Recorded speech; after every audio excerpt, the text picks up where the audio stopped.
유튜브 노음성 한국사에서 수험생활에 대한 많은 이야기부터 한국사에 대한 재밌는 이야기까지 더 많은 것들을 확인하실 수 있습니다. 구독, 좋아요, 알람 설정 부탁드립니다. 안녕하세요. 한편의 영화처럼 기억되는 수업 노음석입니다. 자, 이제 저희 지난 시간에 그 숙종까지 했죠. 숙종. 그래서 그 다음 조선 후기를 대표할 수 있는 자, 이제 영종조로 들어가도록 하겠습니다. 자, 영종조는 뭐 각종 한국사 시험에서는 워낙 출제가 잘 되는 빈출 주제입니다. 한능검에서도 자, 많이 출제되는 거고요. 그래서 조선 후기를 대표하는 두 구강이죠. 자, 그래서 이제 영조와 정조에 저희들은 이제 탕평 얘기부터 시작할 건데 그 전에 제가 배경을 조금만 말씀을 드려야 될 것 같아요.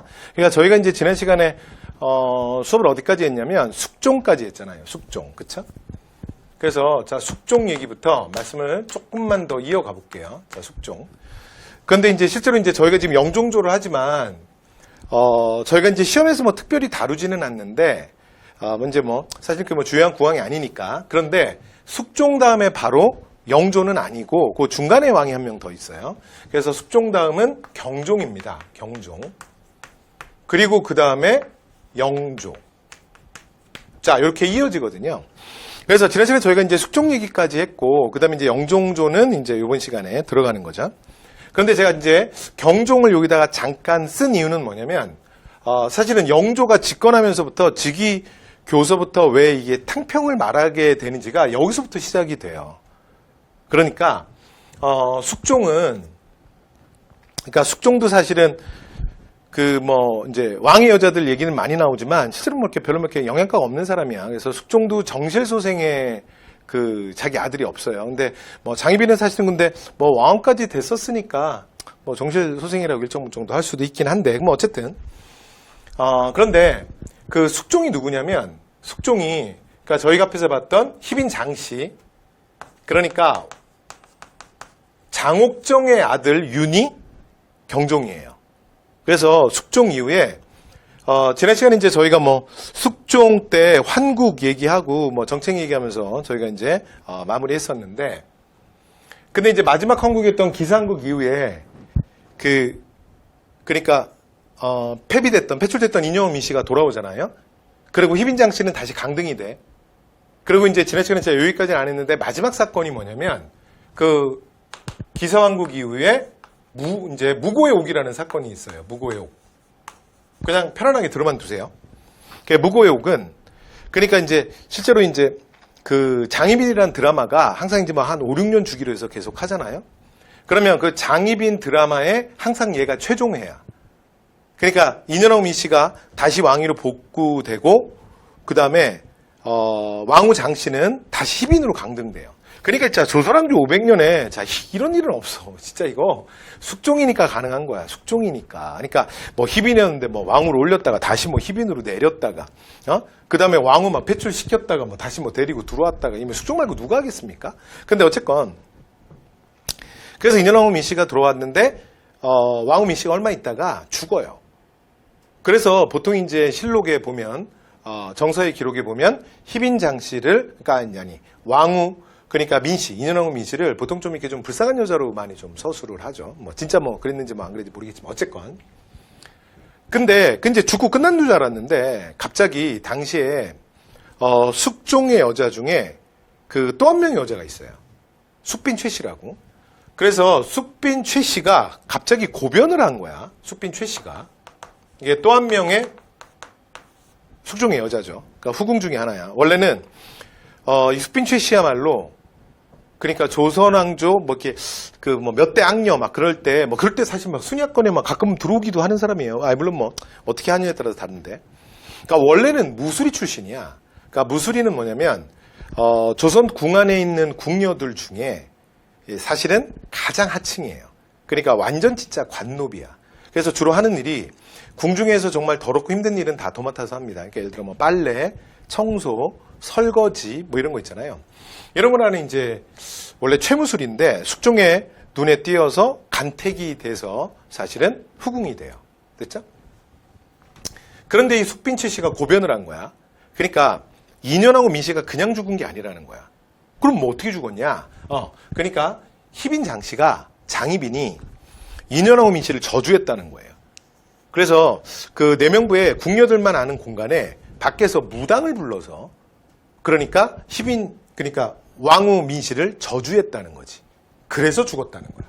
그러니까 이제 이 사건이 뭐냐면 무고의 옥이에요. 그래서 이제 이 수빈채 씨가 고변을 한 건데, 근데 사실 또 이게 제가 앞 시간에도 좀 말씀드렸지만 여러분 이게 숙종이 막 승깔이 진짜 장난이 아니잖아요. 그러니까 또 숙종이 또 뚜껑이 열린 거야. 꼭지가 돈 거야. 그래서 결국은 그러니까 인현왕후 민씨의 죽음에 장희빈이 개입돼 있다. 그래서 장옥정을 옛날에 사실은 그렇게 진짜 죽고 못 살았던 사이, 어머니가 막 반대하는데도 난리쳤던 그 장옥정을 자기 손으로 죽여요. 그래서 드라마에 보면 그 장희빈의 입을 열게 하고 막 거기에 이제 이제 사약으로 해서 막 나중에는 막 이렇게 사발을 막 도가지에다가 이제 사약을 넣어가지고 막 들이붓고 막 그게 이제 드라마의 마지막 장면이잖아. 그런데 실제로는 그건 이제 우리가 보통 뭐라 그러냐면 그게 기록의 버전이 여러 개거든요. 그러니까 TV 방영 가능 버전이라고 얘기해요. 실제는 훨씬 더 장희빈을 처참하게 죽였던 것 같아. 근데 어쨌든 간에 진짜 숙종 보통 사람 아니야. 근데 결론. 그런데 그 자리에 마지막에 무고의 옥으로 인해서 결국 장희빈, 그 다음에 그의 오빠 장희재도 여기서 다 사사되거든요. 근데 그 자리에 장희빈이 마지막 아들을 보고 싶다 그래서 숙종이 그 왕세자를 불러요. 세자 윤을. 됐죠? 그래서 사실은 그 희빈장 씨가 사사되는 그 자리에 사실은 그의 아들이었던 세자 윤이 당시에 있었거든요. 그러니까 무고의 이후에 장희빈을 사사한다 그랬잖아. 그래서 장희빈은 죽었지만 이제 서인들 중에서 강경파였던 노론들을 중심으로 해서 세자를 그러니까 자격을 박탈해야 된다는 거야. 폐세자해야 한다는 거지. 왜냐하면 연산군은 잊었느냐. 그러니까 또 한 명의 연산군이 등장할 거라는 거예요. 그러니까 예전의 연산군은 그래도 자신의 어머니의 죽음을 보진 못했잖아. 그런데 세자유는 그 자리에 있었다는 거야. 그러면 그 세자가 나중에 왕이 될 경우에 또 연산군처럼 어머니를 복수할 거 아니냐. 그러면서 이제 폐세자를 주장해요. 됐죠? 자, 그런데 결론 마지막까지 숙종이 세자의 지위를 유지를 해. 그러면서 그 세자가 왕이 오르게 되는데 그 사람이 경종이에요. 됐죠? 여기가 이제 그러니까 장희빈 그러니까 그 장옥정이 결국은 자기 아들을 그러니까 왕을 만든 거죠. 그렇죠? 물론 죽고 난 다음 얘기지만 그 사람이 경종이거든요. 근데 그 경종이 즉위하는 과정에 노론과 소론의 이제 갈등이 굉장히 많이 증폭이 돼. 그게 왜 그러냐면 그러니까 경종을 계속 그러니까 현 세자가 왕이 올라야 된다. 이러고 자 경종을 계속 지지했던 게 소론들이고 그 다음에 연산군이 잊었느냐. 그래서 절대 장희빈의 아들은 왕이 될 수 없다. 그러면서 끝까지 반대했던 게 노론이에요. 그럼 이제 노론들이 밀었던 게 누구냐 그러면 세자 말고 누구냐면 숙종의 아들이 하나 더 있거든. 그게 아까 말씀드렸던 이 무고욕을 고변했던 수핀최 씨의 아들 연인군이었어요. 그러니까 이 사람들이 연인군을 미는 거야. 근데 그 연인군이 바로 영조입니다. 됐죠? 그러니까 실제로 경종이 왕위에 오르기 전에 무고욕 이후에 그러니까 숙종 말기부터 노소로는 왕위 계승 문제. 그러니까 현세자가 왕이 되어야 될 것이냐 아니면 폐세자를 하고 연인군을 왕을 세워야 될 것이냐를 놓고 굉장히 많이 갈등을 빚었던 사이예요. 됐죠? 그래서 이제 이걸 이해하면 영조가 좀 더 이해가 돼서 지금 배경설명 지금 하고 있어요. 여기를 미는 게 누구야? 이게 노론이에요. 그런데 이게 이제 라운드 1이지. 근데 라운드 1은 뭐 결론적으로는 소론이 이긴 거죠. 그래서 숙종이 세자의 지위를 유지하고 그가 왕이 오르는데 이 사람이 경종입니다. 되죠? 그런데 이 노론들이 연인군에 대한 집착을 버리지 않아. 그리고 이제 정말 경종을 너무 싫어하는 거예요, 노론들이. 그래서 계속 이제 경종이 안 그래도 몸도 안 좋고 그러니까 연인군을 왕세제로 책봉을 해서 그러니까 업무를 좀 분담을 해서 그래 왕도 좀 건강도 좀 회복하고 이렇게 해라. 그래서 왕세제 책봉해라. 그리고 이제 더 나가서는 아예 그냥 연인군한테 정치를 시켜라. 그러면서 대리 청정을 해라. 이러다가 이제 사단이 나요. 그래서 이 사건을 뭐라 그러냐면 신임사화라고 합니다. 그래서 모르셔도 돼요. 결론. 근데 이 신임사화는 뭐냐면, 그러니까 연인군을 너무 많이 밀던 노론이 역풍을 맞은 거야. 그래서 이제 목호령의 고변으로 사실은 노론의 진짜 그림은 이렇게 준비를 해서 국왕을 시해하고 연인군을 왕으로 세우고자 한다는 거지. 됐죠? 자, 그래서 이 신임사화라는 사건으로 여기에서 노론들이 대거 죽임을 당해요. 대거 숙청이 됩니다. 여기까지 되셨죠? 자, 근데 요 상황에서 이게 이 노론들이 막 영모 사건으로 막 이제 불려와서 군문이 열리고 막 처형당하고 막 이 긴박한 상황 속에서 경종이 갑자기 죽어요. 그것도 숙빈채 씨가 준 숙빈채 씨 그러니까 영조의 엄마죠. 숙빈채 씨가 준 게장 먹고 죽어. 그래서 뭐 그런 얘기 들어봤죠? 간장게장. 간장게장 아시죠? 그 간장게장 가격 좀 있는데, 그죠? 밥도둑. 이렇게. 그런데 그리고 이제 경종이 갑자기 죽어. 그러면서 어부지리로 왕위에 오르게 되는 게 바로 숙빈채 씨의 아들 연인군이에요. 이 사람이 바로 영조입니다. 그러니까 영조는 이미 숙종 말기부터, 그러니까 무고욕 이후부터 노론과 너무나 밀착되어 있었던 사람이에요. 되죠? 그리고 그 다음에 실제로 왕위에 오르는 과정도 매끄럽지가 않았어. 왜냐면 실제로 이 경종의 죽음을 둘러싼 진짜 뭐 숙빈채 씨가 뭐 간장게장 갖다 줬는지 뭐 그것도 뭐 상극인 그 감이랑 함께 줬다 그래요. 근데 뭐 그런지 안 그런지 그걸 떠나서 어쨌든 간에 이런 계속 스캔들이 있는 거죠. 이런 좀 이상한 사건들. 이런 상황 속에서 왕위에 오른 사람이에요. 영조가. 그래서 영조는 왕위에 오르고 나면 본인이 누가 봐도 여러분 예로부터 너무나 진짜 노론이랑 밀착되어 있는 사람이잖아. 그래서 나는 여러분 당신들이 오해해서 그런데 저는 노론 편이 아니에요. 저는 노론, 소론 다 모두의 국왕이지 내가 누구를 차별하겠습니까? 그래서 왕에 즉위하면서부터 바로 탕평교서를 발표하는 거야. 내가 무당평평하게 하겠다. 그래서 여러분 하는 건 우리가 준비했을 때도 만약에 사료가 나왔는데 탕평 어쩌고 저쩌고 나오잖아요. 그러면 여러분 일단 뭐라고 생각하냐면 그 탕평이라는 이야기가 논의됐던 왕들은 3명이 있어요. 숙종, 영조, 정조인데 그런데 일단 탕평의 1번은 무조건 영조입니다. 무조건 영조. 됐죠? 그러니까 정조의 탕평도 할아버지의 그 탕평의 정치의 그 역사를 이어간다라는 명분이지 실제로 정조의 탕평도 영조랑은 또 달라요. 됐죠? 자, 그래서 어쨌든 간에 그건 이제 정조 와서 얘기하도록 하고 어쨌건 그래서 영조는 내가 무당평평하겠다. 지금 이거 무슨 말하는지 알겠죠? 왜냐하면 누가 봐도 영조는 그냥 빨간 팀으로 찍혀 있는 사람이잖아. 그러니까 조선의 정치가 지금 빨간 당과 파란 당이 있는데 근데 국왕이 너무 빨간 당과 밀착되어 있다라고 낙인 찍혀버리면 이 정치 운영이 되겠어요? 그래서 내가 아니야. 여러분 그렇잖아요. 저 빨간색 파란색 다 좋아해요. 이 얘기를 하는 거야. 여기가 되죠? 자, 그런데 하나도 이빨이 안 먹혀. 그러니까 영조의 말을 안 믿어. 그래서 이 탕평교서를 실제로 이제 발표를 했는데 1728년에 무슨 일이 일어나냐면 청주에서 여러분 강원도 그러니까 충청도 청주는 원래 밀란이 잘 일어나는 지역이 아니야. 여기서 대규모 반란 2인자의 난이라는 게 일어나요. 2인자의 난. 그러니까 물론 이건 진압됐지만 이게 굉장히 큰 사건이고 그 다음에 실제로 2인자의 난 때 이걸 이제 주도했던 게 강경파 소론들인데 이게 소론들이 주도했던 사건이거든요. 그런데 이들이 이 명분이 뭐였냐면 경종의 죽음에 대한 의문을 제기한 거야. 그러니까 네가 선왕을 죽인 자가 아니냐, 왕을 인정 못하겠다. 그러고서 이제 들고 일어난 거야. 그러니까 이건 영조 입장에서는 굉장히 치명적인 얘기죠. 그래서 실제로 이제 영조가 탕평교서를 발표하고 내가 무당평평하게 하겠다 그랬는데 안 되잖아요, 결론이. 그래서 영조가 들고 나온 게 뭐냐면 그렇다면 아예 지금 빨간당과 파란당이 있는데 사람들은 날 빨간당이라고 찍었잖아. 근데 아니야, 난 파란색도 좋아해. 근데 전혀 말이 안 먹히잖아. 그냥 나는 빨간색으로 낙인 찍힌 사람이잖아요. 그래서 정조가 생각해내는 게 뭐냐면 완론탕평이에요. 완론탕평. 부드러운 탕평. 됐죠? 그래서 이제 영조가 완론탕평 카드를 꺼내게 되고 이 완론탕평은 한마디로 말하면 탕평파의 육성이에요. 탕평파. 탕평파를 육성하는 거야. 그러면 이 탕평파라는 게 뭐냐? 이 탕평파라는 게 뭐냐면 지금 조선 정계가 이렇게 두 개의 그룹으로 있잖아요. 해볼게요.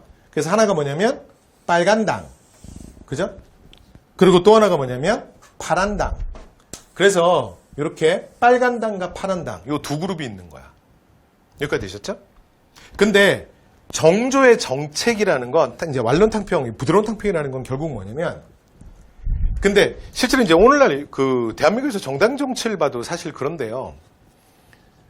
예를 들어 뭐 우리가 한국의 정당 그럼 뭐 국민의힘, 민주당 뭐 이렇게 얘기하잖아.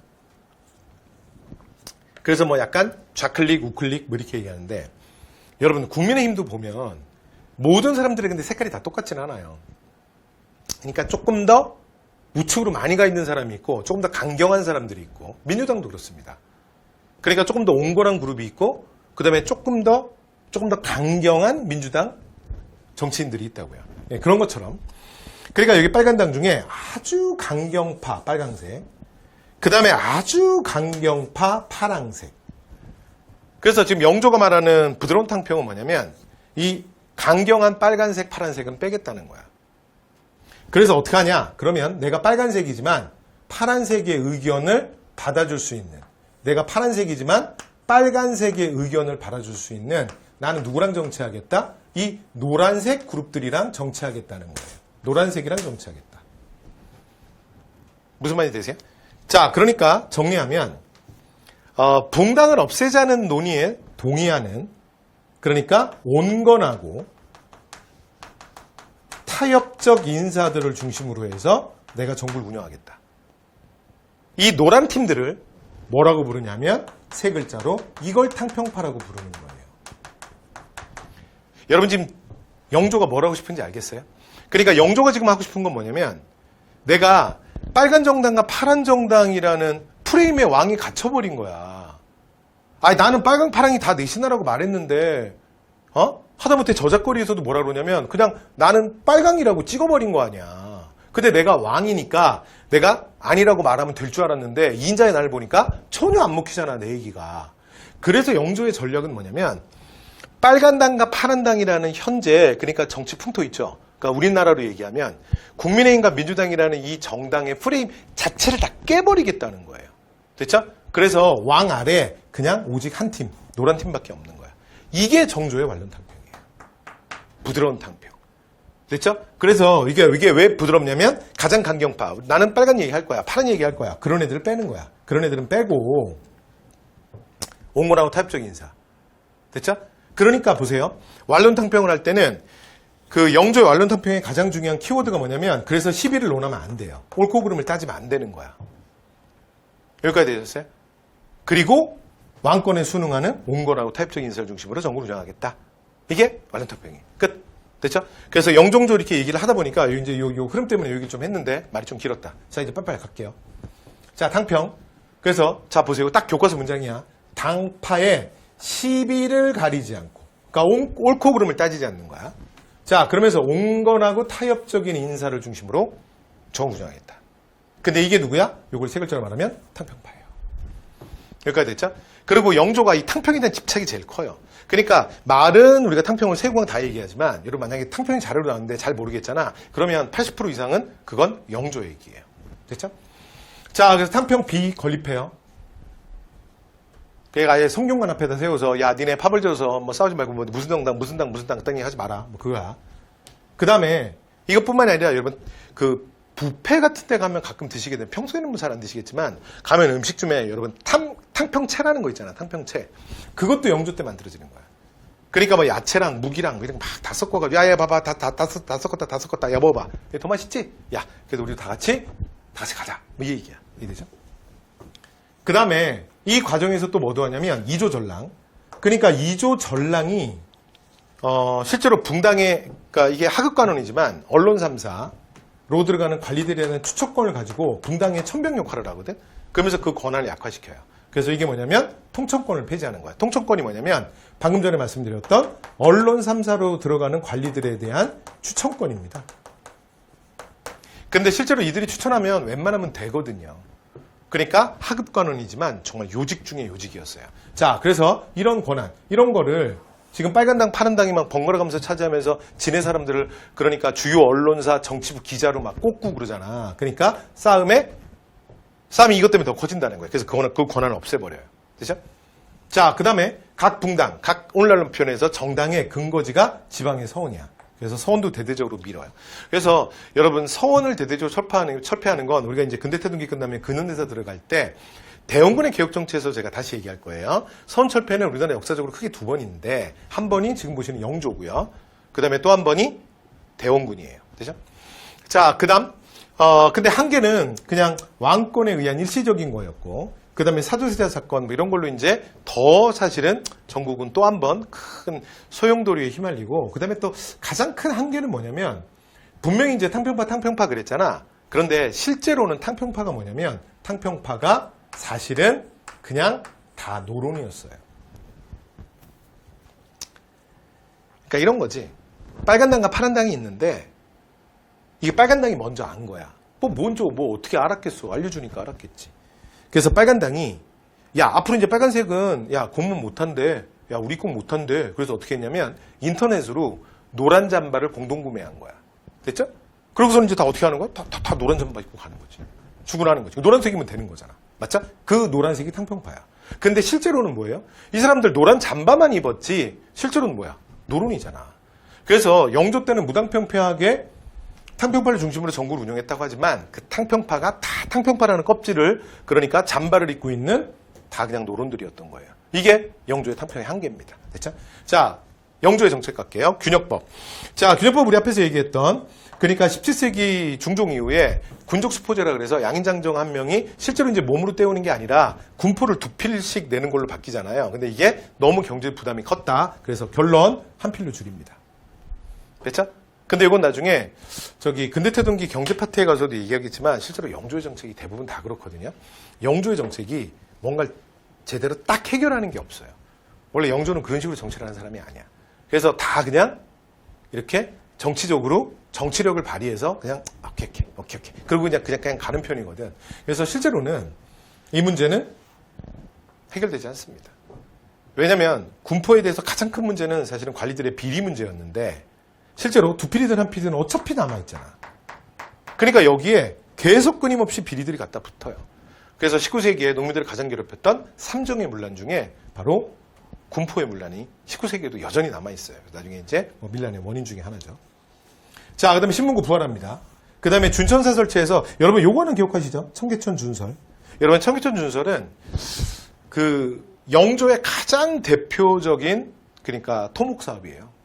그래서 또 거기다가 지역 개발 사업으로 그 조선시대의 가장 대표적인 모범적인 그 지역 개발의 하나의 예로서도 많이 얘기가 됩니다. 됐죠? 그래서 서울 시민들의 자발적인 참여를 이끌어내서 청계천을 준설합니다. 그래서 제가 좀 이따가 정조편에 가면 얘기하겠지만 정조를 대표하는 토목 사업이 수원한성 축조라면 영조는 청계천 준설이에요.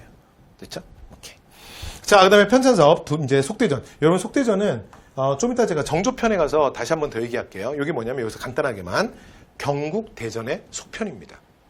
그러니까 실제로 이제 혹시 법 공부해 보셨는지 모르겠는데 물론 저는 안 해봤지만 그 공무원 준비하거나 이런 특별한 자격증 준비하는 사람들 중에 법 공부하는 사람들 많죠.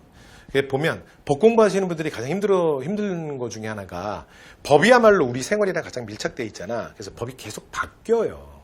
그런데 경국대전이라는 건 15세기 성종 때 완성됐잖아. 그런데 이거 지금 몇 세기야? 18세기 아니야. 근데 그 뒤로 실제로 소위 말하는 추가 법령들, 그 다음에 책임 판례, 이런 거 얼마나 많았겠어요. 그런데 법전을 제대로 정비 안 하고 그냥 대충 갖다 막 붙여놨던 거야. 그래서 영조가 이제 거의 한 200년 이상 지났잖아요. 그래서 한번 정리해라. 그래서 속대전을 한번 업그레이드 합니다. 이게 경국대전의 업그레이드판 속대전입니다. 자, 그 다음에 동국문헌비고는 뭐냐면, 이게 총 한 100권 정도에 이르르는데, 그러니까 한국학 백과사전이에요. 그래서 각 파트별로 해서, 그러니까 그 영종조 시기가 조선의 가장 대표적인 문화적 르네상스기다라고 얘기할 때, 그거 아주 대표적인 것 중에 하나입니다. 그래서 아주 국책 사업이었고요. 그 다음에 이제 동국지도. 그래서 동국지도뿐만이 아니라, 그냥 일단 편하게 이렇게만 들어보세요. 여러분, 조선 후기에 이제 우리가 한 번씩 들어보거나 이제 조선에서 중요했던 대부분의 지도는 그냥 다 영조 때 만들어져요. 여러분들이 제일 잘 아시는 게 그 고산자 김정호의 대동여지도잖아요. 근데 그 대동여지도만 철종에서 고종 넘어갈 때예요. 그러니까 철종 때 먼저 만들고 목판으로 인쇄하는 게 고종이거든요. 그러니까 거기 딱 왕 넘어가는 고시기. 그러니까 대동료 지도만 19세기고요. 나머지 조선의 이름 한 번씩 들어봤던 지도들은 그냥 다 영조입니다. 됐죠? 그래서 영조 때 자 대표적인 정책 자 말씀드렸고요. 자 그다음 갈게요.